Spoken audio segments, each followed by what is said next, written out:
Salut à tous, j'espère que vous allez bien aujourd'hui. Petite vidéo spéciale, on va faire un petit peu honneur à notre chère défense, la défense du Barça. On y va, c'est parti.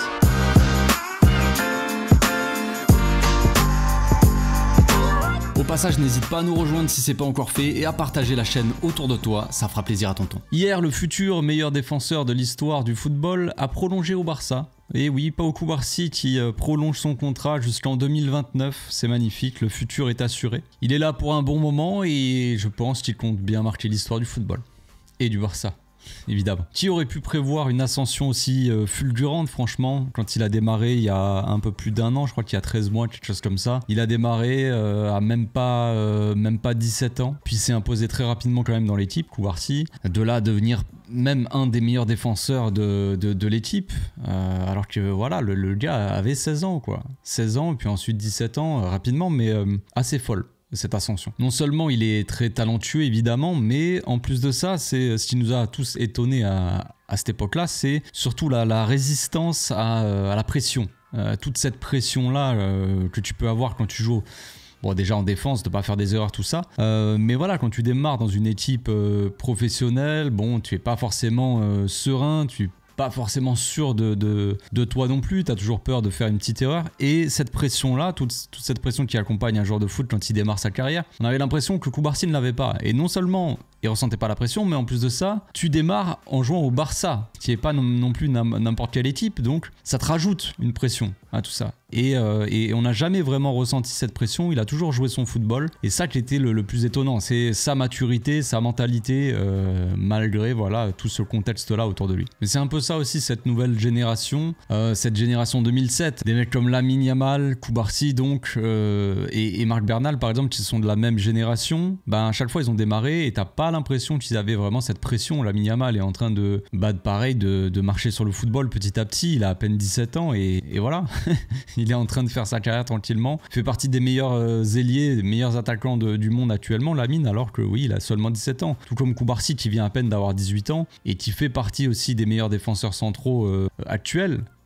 Bon, Bernal, certes il s'est blessé, mais il a démarré cette saison sans vraiment avoir de pression. On avait l'impression qu'il était à l'aise directement dans l'équipe. C'est parti, ouais, je suis titulaire, mais c'est pas très grave, je joue quand même mon football. Donc même si on n'a pas pu profiter de Bernal assez longtemps à cause de la blessure, mais quand même on a l'impression que cette génération là elle est faite peut-être d'autre chose aussi. C'est peut-être ça qui la rend aussi unique. D'ailleurs c'est cette résistance à la pression. Mais cette vidéo ne parle pas uniquement de Pau Cubarsí, elle parle aussi de ceux qui l'accompagnent. Car oui, la question n'est pas de savoir si Cubarsí est le futur du Barça. Non seulement il est le futur, mais il est aussi le présent. La question est de savoir qui va accompagner Pau Cubarsí durant ce périple. En tout cas, dans un futur assez proche. Donc avant de parler du visage de cette défense, que ça soit sur le court ou moyen terme, on va revenir un petit peu sur toute la qualité de cette défense. Évidemment, parler de défense d'une équipe et parler seulement des défenseurs centraux, ce serait un peu réducteur pour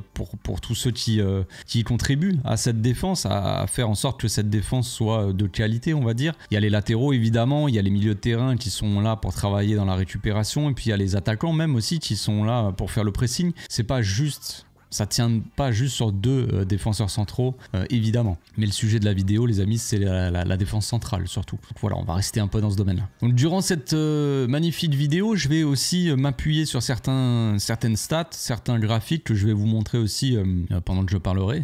Donc si on compare, je vais vous montrer un petit graphique là, si on compare le Barça de la saison dernière et le Barça de cette saison, en termes de stats, on va dire, de qualité, dans les domaines d'attaque, défense, tout ça, on va rester plus focus sur la défense, ce qui nous concerne, partie défensive et partie un peu physique. Mais on remarque que dans le domaine du physique, on est légèrement en dessous. Physique, c'est principalement donc les duels et le pourcentage de duels réussis, donc le nombre de duels et donc les duels réussis. On est légèrement au-dessus en termes de domaine, dans le domaine défensif. Et le domaine défensif, qu'est-ce que c'est? C'est le nombre de buts concédés par 90 minutes et le nombre de tirs cadrés concédé par 90 minutes. Donc qu'est-ce que ça veut dire? Ça veut dire qu'on concède quand même un peu plus de tirs et un peu plus de buts, légèrement plus, que la saison dernière. Donc à première vue, si on ne regarde que ces stats, évidemment on pourrait se dire que défensivement on est moins bon que la saison dernière. Pourtant quand on regarde le nombre de buts concédés en moyenne par match, cette saison on est à 1,1 but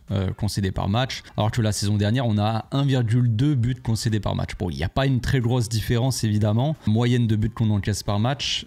Évidemment pour le moment on n'a pas fait toute la saison, et quand je compare avec les stats de la saison dernière, c'est sur toute une saison, donc c'est pour donner un titre de comparaison comme ça, pour m'appuyer un peu, pour vous démontrer certaines choses. Ça serait plus honnête de comparer, ou en tout cas plus réaliste de comparer sur toute une saison, donc à la fin de la saison. Mais bon, et là où il y a eu une grosse différence, et encore une fois je le répète, la saison n'est pas finie, mais c'est en termes de clean sheet. La saison dernière on était à 17 clean sheets sur toute la saison. Pour le moment cette saison, bon, toutes ces stats là sont en Liga, en championnat, hein, je précise, et donc pour le moment on est à 5 clean sheets. Donc je pense que en moyenne on encaisse plus souvent des buts, mais on en prend moins. Je pense que ça s'équilibre à peu près comme ça, parce qu'on a une moyenne quand même de buts encaissés qui est plus petite en moyenne par match que la saison dernière, légèrement. Mais surtout que la saison dernière on a pris quelques scores des fois par moment, hein, dans la saison, on se souvient, alors que cette saison on prend pas forcément énormément de buts, mais c'est vrai que régulièrement il n'y a pas énormément de clean sheet. Ce qu'il faut prendre en compte là-dedans,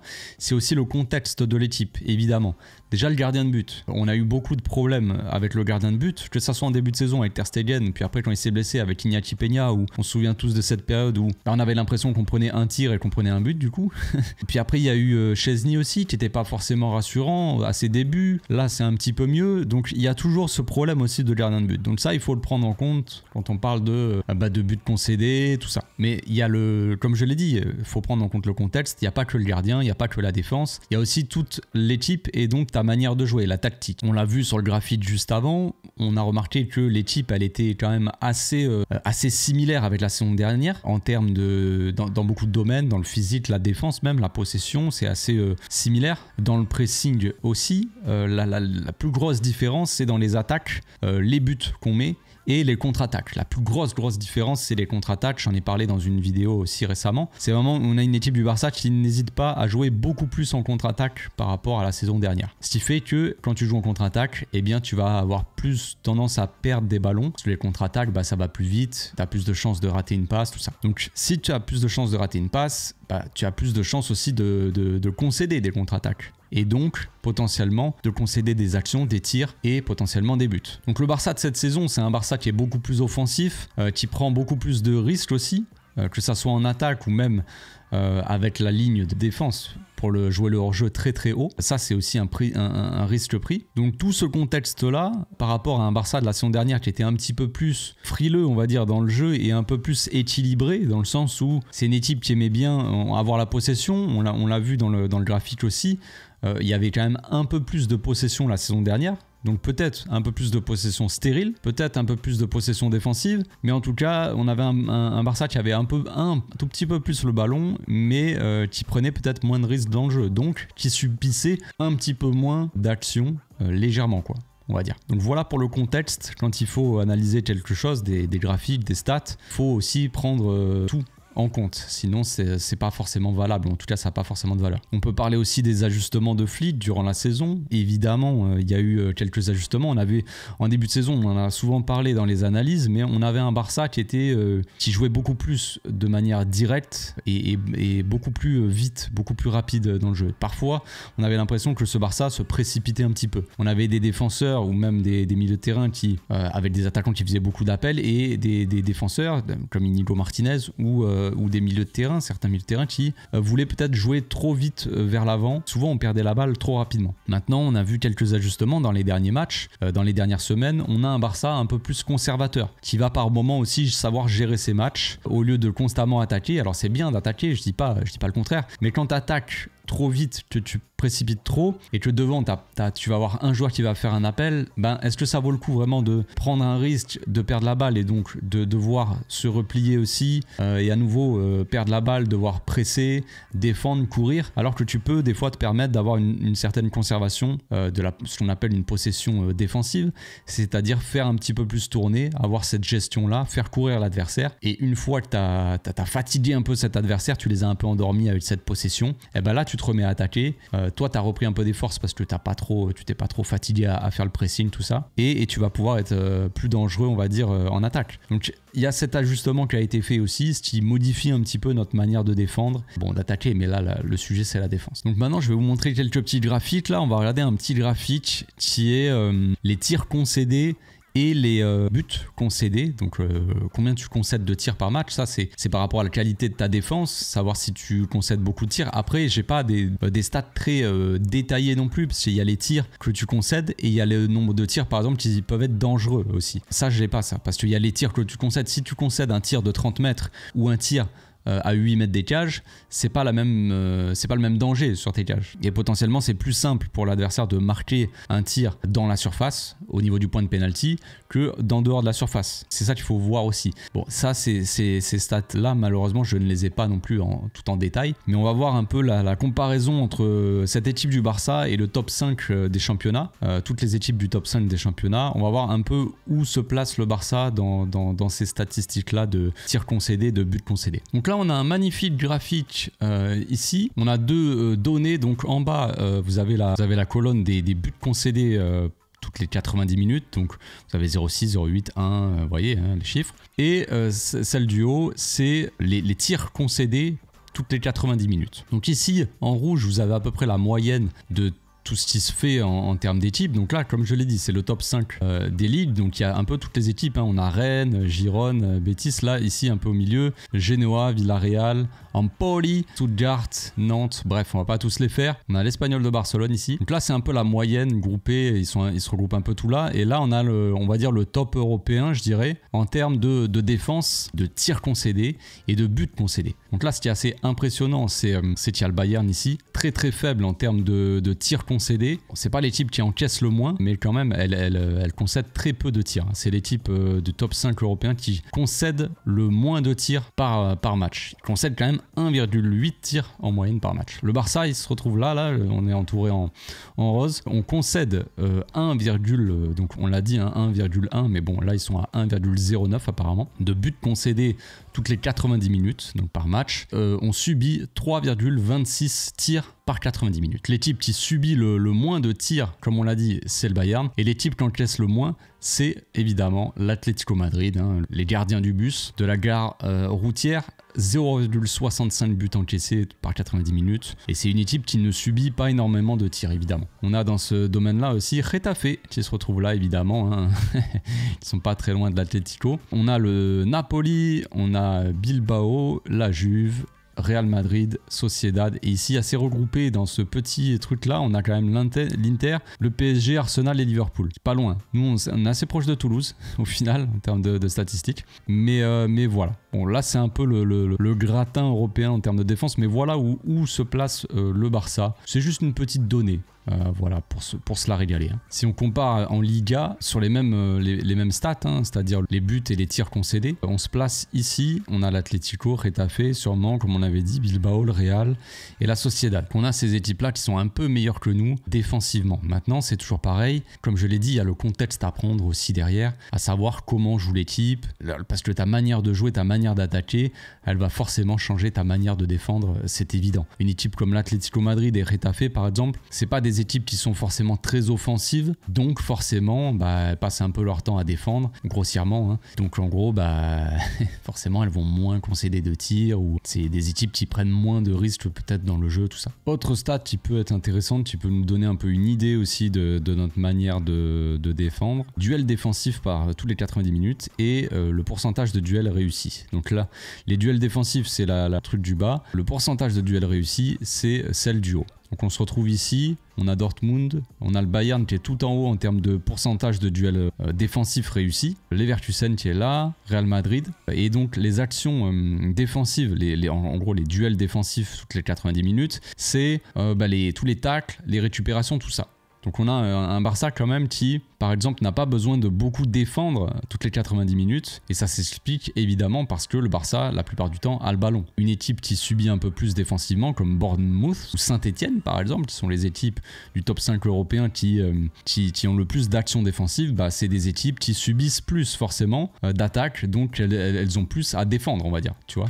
Donc ça, c'est encore une fois pour vous expliquer un peu le contexte des stats, parce que prendre des stats comme ça et vous les sortir, ça n'a pas forcément de sens si tu prends pas le contexte en compte. Donc maintenant, on va regarder le graphique de Pau Cubarsí. Ça, c'est pour vous expliquer un peu aussi, prendre encore une fois le contexte. Et bien, par exemple, notre manière de jouer ou la manière de jouer des défenseurs, en l'occurrence là, Pau Cubarsí, de la saison dernière par rapport à cette saison-là. Donc là, cette saison 2024-2025, il est en bleu et la saison dernière en rouge. Donc ce qu'on voit déjà, la grosse différence, c'est le pourcentage de duels aériens. On a les duels ici, le pourcentage de duels réussis et le pourcentage de duels aériens réussis. Ce qu'on a aussi assez différent, c'est les actions défensives. On voit que la saison dernière, Pau Cubarsí a fait plus d'actions défensives. Donc est-ce que ça veut dire qu'il défendait plus ou est-ce que ça veut dire qu'il défendait mieux la saison dernière? On voit qu'il a plus d'actions défensives, qu'il a réussi plus de duels, mais moins de duels aériens. Donc est-ce que ça veut dire qu'il est meilleur cette saison-là en duel aérien que la saison dernière? Est-ce que ça veut dire qu'il était meilleur en duel au sol, on va dire, la saison dernière que cette saison? Est-ce que ça veut dire qu'il défend mieux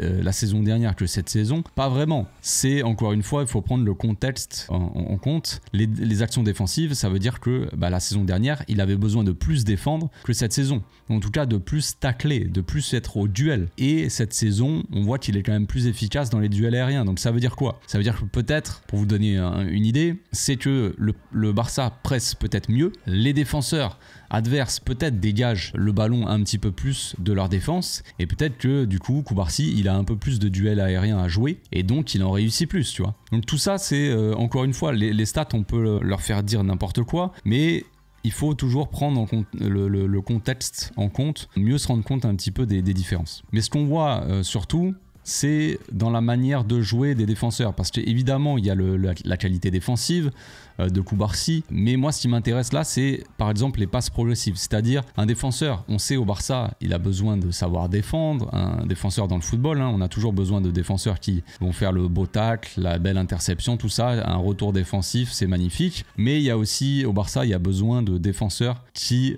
savent apporter, qui peuvent apporter offensivement. Et c'est là vraiment qu'il y a une grosse différence un petit peu aussi avec la saison dernière. On voit dans les passes progressives, les passes progressives, c'est celles qui vont faire le plus progresser le ballon vers la cage adverse, donc qui vont apporter le plus offensivement. Et là, il y a quand même une petite différence quand même entre cette saison et la saison dernière. On voit que Cubarsí fait plus de passes progressives et donc est plus important encore offensivement cette saison que la saison dernière. Ce qui veut dire qu'il y a plus de responsabilités aussi peut-être pour les défenseurs centraux cette saison dans la création vraiment du jeu, dans la construction on va dire plutôt. Les passes vers l'avant aussi, le pourcentage de passes vers l'avant réussi est un petit peu supérieur cette saison par rapport à la saison dernière. Sinon après dans le nombre de passes on va dire, le ballon aussi, la progression de la balle au pied on va dire, c'est assez similaire entre les deux saisons. Sachant que pour le moment cette saison Cubarsí a joué plus de minutes encore que sur toute la saison dernière avec le Barça. Donc on a un Cubarsí en plus de ça qui a pris quand même pas mal d'importance dans cette équipe. Ce qui est assez logique au final quand même vu son âge et vu que la saison dernière il a démarré mais il s'est imposé quand même plus en fin de saison qu'en début. Donc on se la régale, on continue avec nos petits graphiques, on s'amuse comme des fous. Ce qu'on voit ici là c'est la comparaison des graphiques, un peu ce qu'on avait avant entre Pau Cubarsí, sauf que cette fois-ci j'ai pris les 3 défenseurs centraux du Barça qui ont un petit peu le même profil. Malheureusement pour nous, Eric Garcia n'a pas assez joué de minutes je pense cette saison avec le Barça, en tout cas assez de minutes en défense. Donc là, on a le Eric Garcia de Girone. Donc évidemment, il faut le prendre quand même en compte et se dire que Girone, ça défend pas pareil que le Barça. En tout cas, le Girone de la saison dernière ne défendait pas pareil que le Barça. Donc, c'est pas forcément comparable. Mais c'est pour nous donner un petit peu une idée aussi du profil de joueur. On voit surtout dans les passes vers l'avant, le nombre de passes, comment on porte la balle aussi, les duels aériens. Et ce qu'on voit à peu près comme ça à première vue, c'est déjà le duel aérien. Eric Garcia, c'est vraiment pas le plus à l'aise dans les duels aériens. Mais ça, c'est pas nouveau non plus. On sait qu'Eric Garcia, sa spécialité, c'est pas du tout le jeu aérien. C'est pas un défenseur qui est très grand et c'est pas un défenseur qui s'impose vraiment dans les airs. Mais en termes de passes progressives, on a quand même un Eric Garcia qui fait encore plus progresser la balle qu'un Pau Cubarsí par exemple. Enfin, en tout cas, le Eric Garcia de Girone. Maintenant, on voit aussi les actions défensives. On voit que Eric Garcia, il a fait plus d'actions défensives à Girone que cette saison-là de Pau Cubarsí et Inigo Martinez au Barça. Mais encore une fois, comme je vous l'ai dit, Tu peux pas comparer Girone la saison dernière et ce Barça-là, ça défend pas peut-être autant, ça défend pas de la même manière, il y a la ligne du hors-jeu. Ça aussi, c'est un détail, mais pareil, les actions défensives, le hors-jeu, je pense, ne rentre pas dans ces actions défensives. C'est-à-dire qu'un défenseur qui va passer son temps à faire des retours défensifs, à tacler et tout ça, il va faire beaucoup d'actions défensives, donc on va dire waouh, il est incroyable. Mais un défenseur comme Inigo Martinez ou comme Pau Cubarsí qui vont faire 3 pas en avant pour mettre l'attaquant hors-jeu et éviter justement une action défensive et une action tout court, eh bien ça va pas être comptabilisé, tu vois. Pourtant, c'est une des actions peut-être défensives les plus compliquées. Quand tu es aligné à la moitié du terrain, au niveau du rond central, et que tu dois faire les 3 pas vers l'avant, prendre un risque fou pour mettre l'attaquant hors jeu alors que tu sais qu'il va partir comme une flèche, eh ben, c'est un risque pris. Mais c'est pas comptabilisé comme une action défensive, ce qui est quand même assez malheureux d'ailleurs. Donc là, je vous ai comparé Eric Garcia, j'ai pas oublié Ronald, mais c'est que j'ai pas envie de trop mettre de joueurs parce que derrière c'est un peu compliqué, ça fait trop de joueurs, mais on va le mettre un peu. Ronald Araujo, c'est pareil, on a le Ronald de la saison dernière malheureusement, bien parce que cette saison il n'a pas joué assez de minutes, donc c'est dans un Barça un petit peu malade et un Barça de la saison dernière plutôt que dans ce Barça là qui est un peu plus flamboyant quoi. Mais c'est encore une fois pour vous donner le profil du joueur, on va supprimer Eric Garcia et on voit que forcément dans les passes progressives, dans les passes vers l'avant, dans même les passes tout court, on a un Ronald Araujo qui est un peu moins bon, et dans les duels aériens, on voit que Ronald il a l'avantage. Maintenant, encore une fois, regardez les actions défensives, au final,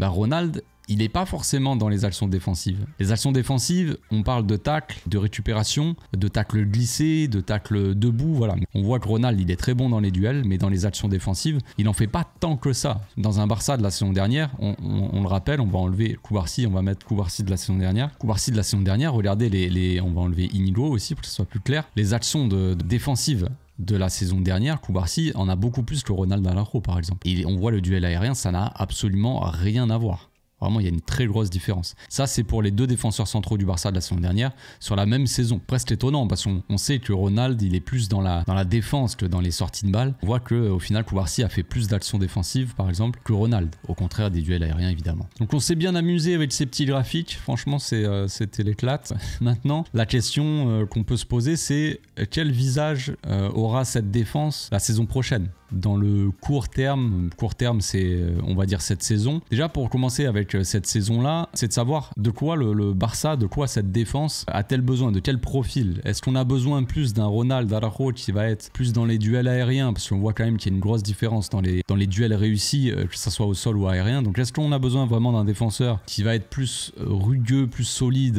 dans les airs, tout ça. On sait que Ronald c'est sa spécialité, c'est plus ses qualités. Ou est-ce qu'on a vraiment besoin d'un défenseur qui va quand même être bon dans les duels, tout ça, mais surtout être bon dans les relances. On parle évidemment d'un Inigo Martinez par rapport à un Ronald Araujo. Si on considère que Cubarsí est titulaire indiscutable, est-ce qu'on peut pas dire aussi que Inigo Martinez, franchement, qui a un peu le même profil que Cubarsí, qui est tout aussi fort, on va dire, dans la manière de défendre, et surtout qui est tout aussi fort que lui dans les relances. Donc de quoi le Barça a besoin? J'aurais tendance à vous dire, j'ai déjà donné mon avis là-dessus, mais j'aurais tendance à dire que évidemment la défense titulaire pour moi jusqu'à la fin de la saison, si on a tous nos joueurs disponibles, ce serait Cubarsí et Inigo Martinez. C'est évident, on a vu le début de la saison, on a vu que cette défense-là, en termes d'alignement déjà défensif pour jouer le hors-jeu à 50 mètres de tes buts, c'est presque vital d'avoir une défense déjà aussi rodée pour jouer ce hors-jeu. On a vu qu'avec Ronald, sans vouloir lui tomber dessus gratuitement, mais sont des statistiques qui étaient sorties, c'était que la plupart des buts où ça avait été couvert par un hors-jeu, on va dire, enfin le hors-jeu avait été couvert par un joueur, c'était 80%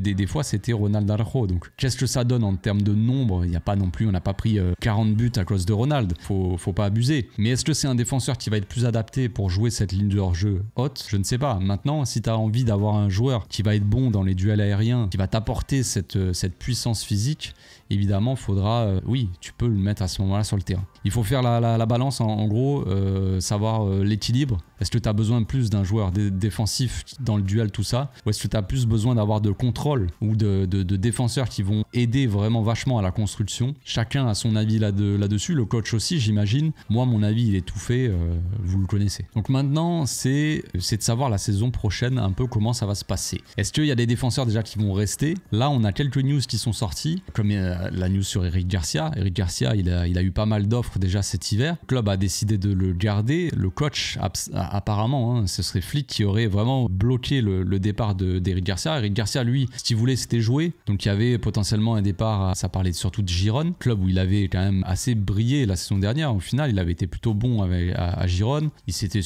probablement bien senti. Voilà, il était bien dans l'équipe. Voilà, un joueur de foot, généralement, il a envie de jouer au foot. Tout simplement, il n'a pas envie de rester sur le banc. C'est assez logique. Donc maintenant, Eric Garcia, il a retrouvé un second souffle au Barça, comme je l'ai dit, parce que Girone, la saison dernière, il était plutôt bon. On sait tous que... Enfin, on sait tous. En tout cas, moi, j'ai toujours vu qu'Eric Garcia, il avait beaucoup de qualité, surtout dans la passe. C'est un des défenseurs centraux qui a la meilleure qualité de passe chez tous les défenseurs centraux actuels, pour moi. Pas forcément peut-être le meilleur, mais un des meilleurs pour moi. Même depuis qu'il arrive au Barça, même à l'époque où il était assez mauvais défensivement, balle au pied, c'était quand même monstrueux, je trouve. Et si vous ne me croyez pas, vous avez juste à revoir certains matchs où les relances étaient incroyables. La question, c'est est-ce que Garcia va rester la saison prochaine ou pas? Flick a l'air d'apprécier le joueur et de penser qu'il peut être important. Il y a important et important, évidemment. Est-ce qu'il va être titulaire, indiscutable, ou est-ce qu'il va être un joueur de la rotation qui peut quand même souvent avoir des minutes? Je pense que on est plus dans le second cas. C'est un joueur qui peut être dans la rotation et apporter. Si c'est un joueur qui est en confiance et qui est en forme, il peut toujours apporter. On l'a vu ces derniers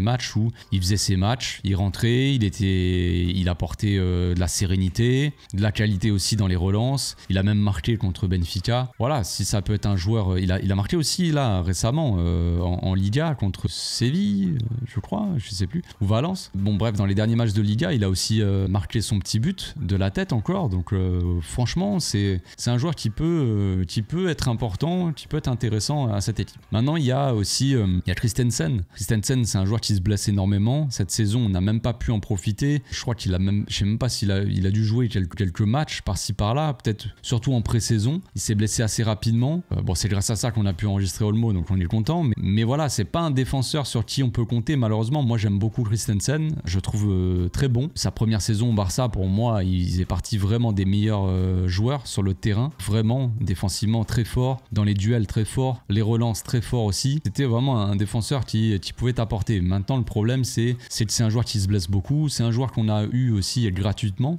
Donc si on le vend, c'est une plus-value directe parce que c'est un joueur, tu fais un bénéfice, un total bénéfice parce que tu ramasses tout l'argent comme ça. Ce serait une solution pour le Barça, évidemment. C'est pas un joueur qui a une cote énorme. Là, je l'ai pas sous les yeux, mais bon, ça doit être autour de 20 millions, je dirais. Ouais, je suis allé vérifier, c'est bien 20 millions. Si tu veux gagner de l'argent, on va dire un maximum, c'est peut-être pas lui tu vas vendre en premier. Il y a Ronald Araujo qui doit être là comme ça, vu d'œil, il doit être autour de 50-60 millions. Je crois qu'il avait baissé un peu. Donc en termes de valeur marchande, évidemment, vendre Ronald Araujo, ça serait plus intéressant, mais Ronald, ça reste un défenseur sur qui tu peux quand même à peu près compter, même si c'est un défenseur qui se blesse pas mal. Christensen, là, c'est vraiment cette saison, tu peux pas compter sur lui. Donc dans le futur, sachant que Ronald aussi est un peu plus jeune aussi que Christensen, donc voilà, savoir qui est-ce qu'on vend. Donc déjà, ça parle depuis un bon moment d'une vente potentielle de Christensen. Moi, je vous l'avais dit aussi, j'avais donné mon avis là-dessus. Je pense vraiment que si le Barça veut vendre un défenseur, je pense qu'ils vont vendre en priorité Christensen. Il y a le délire Ronald Araujo made in la Masia, même si c'est pas vrai, il est pas de la Masia, il a été acheté pour la B, il est resté un petit peu, il est après arrivé en équipe première, il est pas considéré comme de la Masia,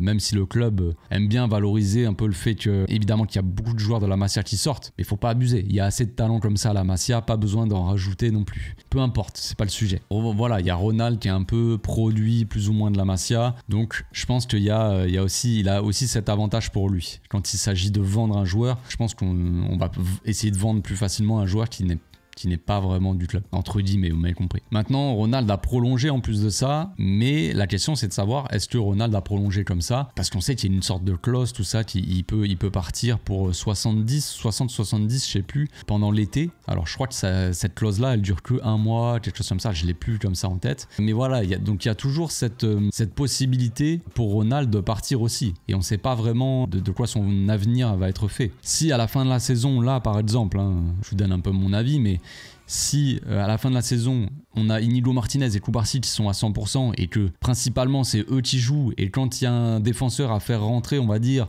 ben, le coach, hein, évidemment, je parle pas des supporters, mais le coach il va plus avoir tendance à vouloir faire rentrer un Eric Garcia qui va justement savoir gérer le jeu, gérer le ballon, avoir cette possession défensive dont on parlait tout à l'heure, plutôt qu'un défenseur qui va être bon défensivement, certes, dans les duels, tout ça, mais qui va avoir tendance à perdre trop facilement le ballon ou jouer pas assez vite, ce qui va faire que les adversaires vont te presser plus facilement. Si tu gardes trop longtemps le ballon et que tu sais pas où jouer, tu vas mettre ton équipe dans l'embarras, on va dire défensivement, parce que si tu mets trop de temps à la donner à ton milieu, l'adversaire il a le temps de venir presser ce milieu là, tu vas lui donner et ça va être trop tard, il va être pressé par 2 joueurs et il va perdre la balle ou il va faire n'importe quoi, tu vois, ou alors il va dégager en touche, on n'en sait rien. Donc en gros, hein, c'est pour faire simple, hein, c'est pour imager, mais voilà, est-ce que le coach va vouloir plus faire rentrer un mec comme Eric Garcia? C'est possible aussi, je ne sais pas, mais c'est possible. Donc là, à ce moment-là, ça pourrait changer aussi l'avenir de Ronald, qui pourrait se dire le coach compte pas forcément sur moi, je vais pas être très important dans le projet, même si actuellement quand même il fait partie des capitaines.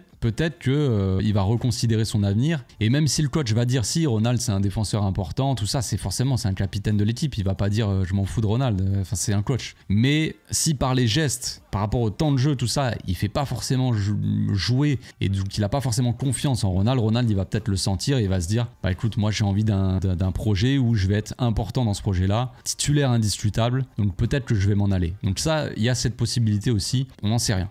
Maintenant, on a aussi une autre info qui est sortie, c'est l'info de Jonathan Tah. Ça avait déjà été sorti. Il y a le club qui est très intéressé par le joueur du Bayer Leverkusen. Maintenant, moi je pensais que vu que Ronald avait prolongé, je me suis dit c'est mort. Un peu. Tu vois, je pense que le joueur va pas venir parce qu'il va vouloir lui aussi être important dans cette équipe. Mais si vous avez déjà Cubarsí, vous avez Inigo Martinez qui va quasiment à 100% pour moi, il va rester la saison prochaine parce qu'il est en fin de contrat quand même à la fin de la saison, je crois. Je pense qu'il va être prolongé d'1 an au moins. Donc la saison prochaine, il y aura toujours Inigo, Cubarsí évidemment. Si le coach veut garder Eric Garcia, il y aura Eric Garcia. Il y a Ronald. Et si en plus il y a Jonathan Tah, il va y avoir un embouteillage. Je pense que Christensen va sauter. Mais même si Christensen saute, vous avez Ronald, Cubarsí, Inigo, Garcia, Jonathan Tah. Bon, mis à part Eric Garcia, peut-être qu'on peut considérer qu'il n'est pas forcément un joueur qui pourrait être titulaire, pas au Barça, mais les autres, au final, que ce soit par leur niveau, leur expérience, tout ça, mais c'est des joueurs qui peuvent être considérés comme titulaires. Donc est-ce qu'il y aura forcément un joueur en trop? On peut se poser la question, oui. On va regarder un petit peu, pour finir cette vidéo, un petit graphique aussi. On a vu les défenseurs du Barça, on va regarder un peu le graphique de Jonathan Tah et le comparer avec les défenseurs du Barça pour voir un petit peu